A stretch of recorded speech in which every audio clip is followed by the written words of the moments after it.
Hello, this is Linda Vettrus-Nichols, and do I have an amazing man to introduce you to, Rishad Ahmed. Welcome, Rishad. Thank you, Linda. Lovely to see you again. Good to see you, and always nice to be seen.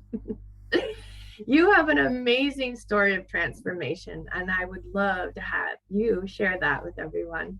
I come from a background predominantly focused on success as it's been defined by mainstream society of working my way up the corporate ladder. Then I went and became an entrepreneur, started many businesses, always chasing after that great goal of great achievement, and that was reflected upon what society measured by how much money you have, what car you Right? drive, how pretty your wife is or your husband is, or Yeah. how successful you are in whatever form that may take. And Hmm. I uh, I crashed. I crashed and I burned. Yeah. And I'm very proud to say that I'm glad that I did that. Obviously, I hated that part of my life when I became more and more bitter, resentful. So it wasn't just, everything was going great and then bang, I crashed. No, it was Right? the great disdain of life, the great resentment, the great frustration with everybody in my life, including those that I apparently loved, because I wasn't getting to where I was supposed to be, not knowing where that was, but all I knew is Right? that I wasn't there. And the frustration built, and then my health also started deteriorating. My relationships were collapsing. And Wow. yeah, and then by fate, a friend of mine said, "Call this guy." And I said, "I'm not calling anybody. I don't need any help." He said, "No, just have a chat with this guy." He said, "What does he do?" He says, "A life coach." And I said, "I don't need a life coach. First of all, who the Right? hell thinks they know better about life? And secondly, I don't need a coach. I've read every self-help book there is, and I've read Tony Robbins, and I've read, You've all arrived. You arrived. I've already arrived, I mean, this is just not for people like me, but so something in me decided to call him, and we had a chat, and he asked me some questions, uh, which surprised me and alarmed me, and then Well, I just recognized that I had a lot of baggage that I was carrying around. I didn't know I was carrying baggage. Who does, right? yeah. And because there's always this term up, I used to say, that guy's got a lot of baggage. But what is the definition of baggage, right? Because I would have been, it's that projection outwardly. Yes. Anyway, then I went on my journey of transformation, and took me a couple of years. I hated myself a lot in the Okay. process. I had many dark nights of the soul. Was not Uh, interested in becoming a coach. I found anything to do with therapists or psychologists or anything to do with that field quite nauseating. And that was okay. my judgment of that. I thought these people are just sitting there and want to take your money and listen to your problems, and they don't do anything. That was Yeah. I had a lot of judgments, and I'm proud of myself for saying it, because I can judge myself with kindness and compassion because I didn't know any better. So I Okay. allow myself that.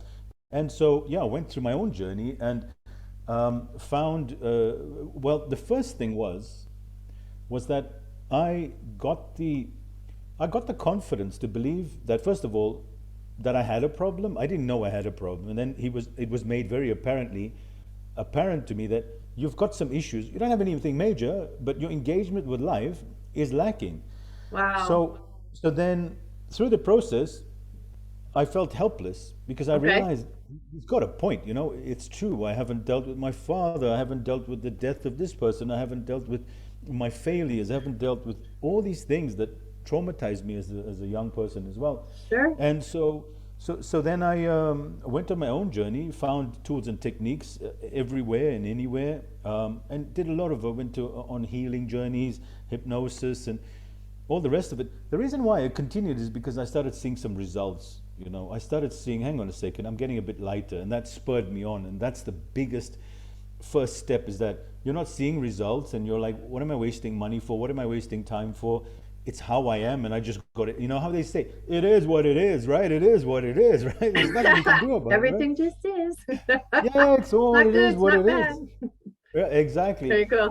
It's like we'll complain about the politics and the situation in America or the global, but it is what it is. So Right? we love a good yarn and a good complain about things. So Yeah. then I went on my own journey, and I arrived at the stage where I could look in the mirror and not hate the person that I saw in front of the mirror. I Yeah. hated him.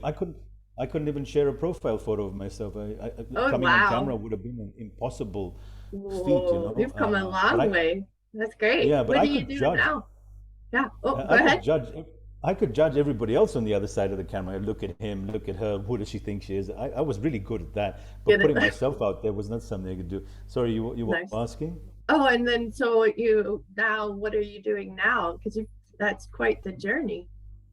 Right. So after I arrived at a stage where I was at peace with myself and actually enjoying every moment of life, not enjoying every moment, but enjoying more moments of Right? life, I went on my journey to say, what can I do with my life? Because I really didn't want to do all the things I was doing, because everything Yeah. I was doing was to make me more money, make me more successful. And I said, I'm done with all of this. I'm doing Yeah. it my own way.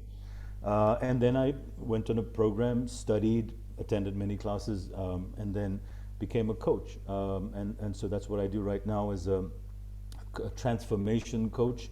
I work with corporates, I work with leaders, I work with teams, I work with individuals, I work with anyone and everyone, not realizing that my entire corporate background, my upbringing, everything was shaping up for me to be able to do this one day. Isn't You that know, fun? it is just shocking when you're in all of it. You're like, what's the point? This is not No, taking me right? there. Right? Useless. And so Yeah. I do, yeah. So I do believe I've found my calling. Although I don't think it's necessary to have a calling as such, but I am doing what I love, Good. and it's wonderful to give back, because I believe serving other people is the most selfish thing you can do, not the Yeah, most selfless, absolutely. What would you because I say get so much out of it.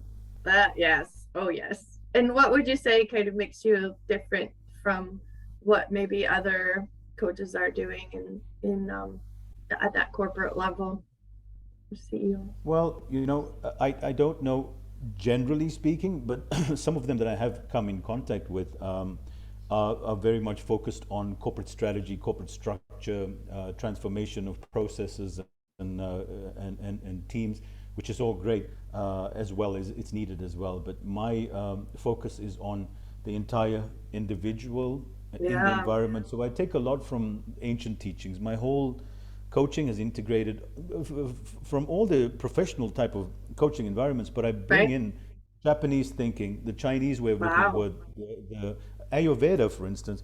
If you look Hmm. at traditional Chinese medicine, it's not the individual in the environment, it's the environment and the individual in it. So you're not diagnosing the situation independent Hmm. of the environment. As Yep. Dr. Bruce Lipton, the cellular biologist, has shown, Oh, that a yeah. cell outside of the environment, he's wonderful. We call him Uncle Bruce, right? Because he's just such a legend. Um, Yes. that the cell outside of the environment is doesn't have a property.